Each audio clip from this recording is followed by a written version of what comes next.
Yo, what's going on, everybody? Back with another reaction video. Thank you so much for stopping by today. It means a lot. Please like, comment, subscribe, turn all post notifications on. Today we are back with another highly recommended video.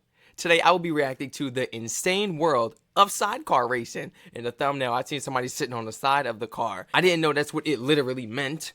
Let's get right into the video. I'm not wasting no time. Please like, comment, subscribe, turn all post notifications on. You guys have been showing me so much love, and we are this close to 3,000 subscribers. And okay, it's absolutely crazy. You see what I mean? Look how he changes three-wheeled seats. bikes that can hit 160 miles an hour on the residential streets of the Isle of Man. But what's incredible is that it takes two people to drive this thing. One on the controls and one manipulating the balance of the bike. And controlling this thing at that sort of speed with walls. So you gotta trust your partner. You have to trust the one driving, and you gotta trust the one doing his thing in the back, trying to keep it balanced. This is really a teamwork type of sport right here. Curbs and blind your life press depends on must be terrifying, but not as much as being the passenger whilst doing that. Yeah. So today, let me explain the engineering and the insane driving skill behind sidecar racing. Oh my goodness, man. This is a Formula 2 sidecar, around 130 horsepower, 350 kilograms, including the riders, and a top speed of well over 160 miles per hour. They run standard 600cc four-stroke bike engines and racing slicks. The speed they travel at is honestly astonishing. Oh my gosh. See some rocks kick up. Now, sidecar racing is huge, with many different classes and events, from circuits like Brands Hatch and Alton Park to the scariest of them all, the Isle of Man Snaefell Mountain Course. That's a beautiful view, The Isle of Man, statistically the most dangerous races in the world, and by quite some margin. The number... Yeah, you gotta be careful on that, because I don't even want to talk about that, but somebody just going down that hill, oh, you've seen the last video. Of horrific crashes is endless, but despite this, hundreds of racers across bikes, superbikes and sidecars rock up every year to take it on. And whilst I do moan about organisers making tracks too sterile at the moment with massive runoffs, the risks at the TT are far higher than I personally would take. One misjudgment or one mechanical failure could send you off a hill or into a brick wall. The track weaves through tight island roads for 38 miles, with tight sections and more open, weaving sections where riders are flat out for minutes at a time. These sidecars manage an average of 120 miles per hour around these 200 turns. And to put this into perspective, the top class of superbikes, which are far lighter, manage this with a 130 miles per hour average. The TT is a time trial event that is held over a fortnight.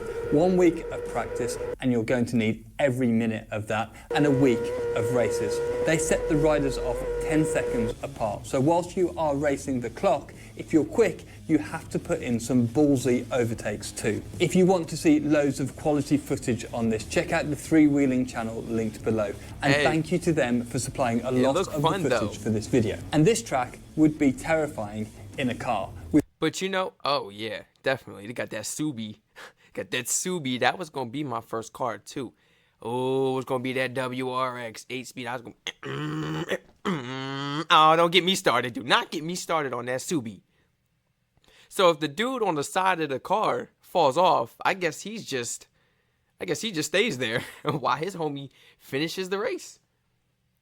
Literally, because what? He's not going to stop for his friend or make sure he's okay. So I guess we got like a team on the standby or something to make sure if the dude on the side falls off, he's all right. You know, we got to look after our people, man.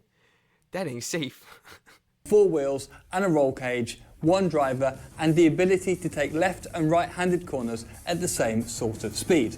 But sidecars have none of these things. But before we get into it, some lingo. The sidecar itself is called an outfit. The person on the right is called the driver, and the madman who's hanging off the side is called a passenger. Okay, anyway, a passenger. from an engineering perspective, what makes these sidecars unusual is that they aren't symmetrical. They have 2 wheels in line and then one on the side. So when I'm driving on track, whether it's in Caterhams or Formula One cars, you get a feel for the car's cornering ability and then apply this to both left-handers and right-handers. However, these sidecars actually take right-handers far quicker than left-handers. And this is down to, in right-handers, the outfit leaning on that sidecar wheel, where in left-handers, the whole thing wants to tip over. Years ago, these outfits used to look more like a bike and sidecar. Oh my However, goodness. now they are bespoke racing units with advanced aero and much improved performance. They are powered by a single rear wheel,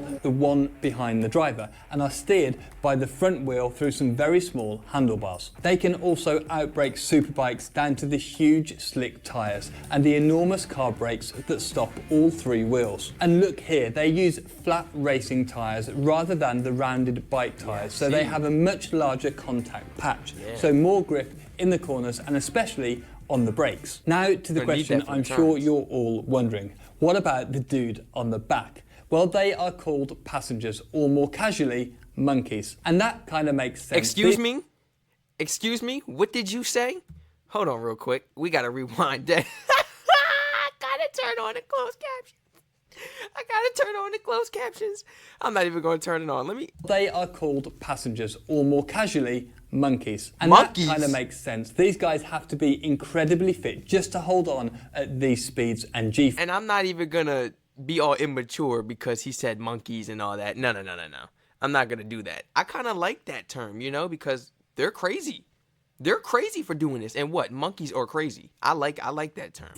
Their role is to them maintain the immature people out there, balance man. of the outfit. Without them, the sidecar just wouldn't work. It would be minutes a lap slower around the TT course. So they cling on, staying out of the airflow on the straights and hang off either side around the corners, essentially making up for the uneven handling of the sidecar. Around right-handers, they climb over the top of the driver to keep the weight on the inside tyres. Then on left-handers, they hand precariously over the side of the bike. And this is the bit that looks the most sketchy. They very often skid their backs along the surface of the track and can even get knocked off if the driver gets it wrong. Which means the race is over then, right?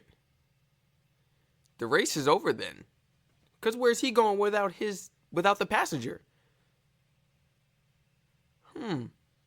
They duck out of the airflow, then pop up in the braking zones to add as much drag as possible.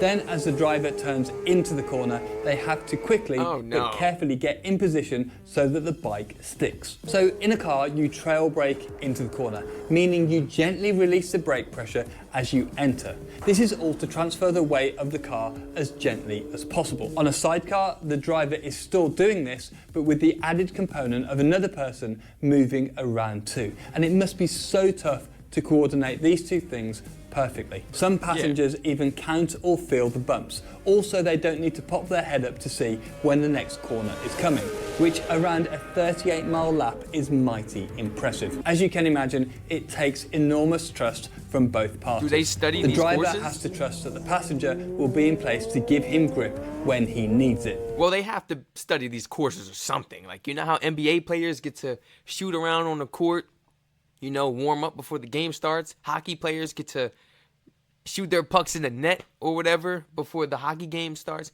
They got to be able to race around this track, or at least get to, you know, get a feel for what it's like, scope it out before they race it, right? Get a chance to study it. Because I can't just see them getting on this track and not knowing what's coming next, and they're like, oh, we turning left next. How you know that? They got to be studying some type of film or something. Or forget the film. They got to be out there on that track, I'm pretty sure, getting practice runs. Then the passenger has to trust the driver that he's got his estimation. They just got to remember it. The passengers hold on to a few specific handles. The main one is in the center of the bike. The riders hold this through the highest G sections, the braking zones, where they have to be up pretty high on the bike whilst the driver is on the anchors. Then there are several smaller holds around the sidecar for the cornering sections, as well as a specially shaped platform with places for the passenger to jam their foot in for grip. It really is like rock climbing at 150 miles per hour. Now, what I find mad is also what the driver has to do. It's not like a car where the grip is more predictable and the balance of the car is pretty steady. The most a car changes is when the tyres wear or the fuel burns off. both of which happen slowly and predictably. But on these bikes, if the passenger isn't in the right place at exactly the right time, the bike won't have the grips you expect it to. There really are two people steering these sidecars. But the thing I can't get over is the enormous risk that every driver takes on this track. Many of the riders have rituals where they hug their families every time they get on the bike at this track, even in practice. There are too many crashes, many of which are tragic, so you can imagine the nerves when sat at that start line. But as we all know, all motorsport can be dangerous, and we go into it knowing the risks. The skill, composure and dedication from these riders demands huge respect. One thing I had to find out was, how do you build up to doing this? How do you first learn the ropes in hanging off the side of a sidecar at silly speeds? Well, just like what karting is to single-seaters, miniature sidecars is to sidecars. These are awesome. They are called mini F1 sidecars and they race on kart circuits. The racing is brilliant with some awesome battles and some massive sends. You can really see how the passengers move the way around, getting on the inside of each corner, hanging way off the side. That looks fun. Hey, that looks way better than go-kart racing. I'm taking this over any go-kart track any day, man. Any go-kart track any day. They gotta have this for just us regular people, right? They got to, because I'm going to this track. I don't care if it's in another country.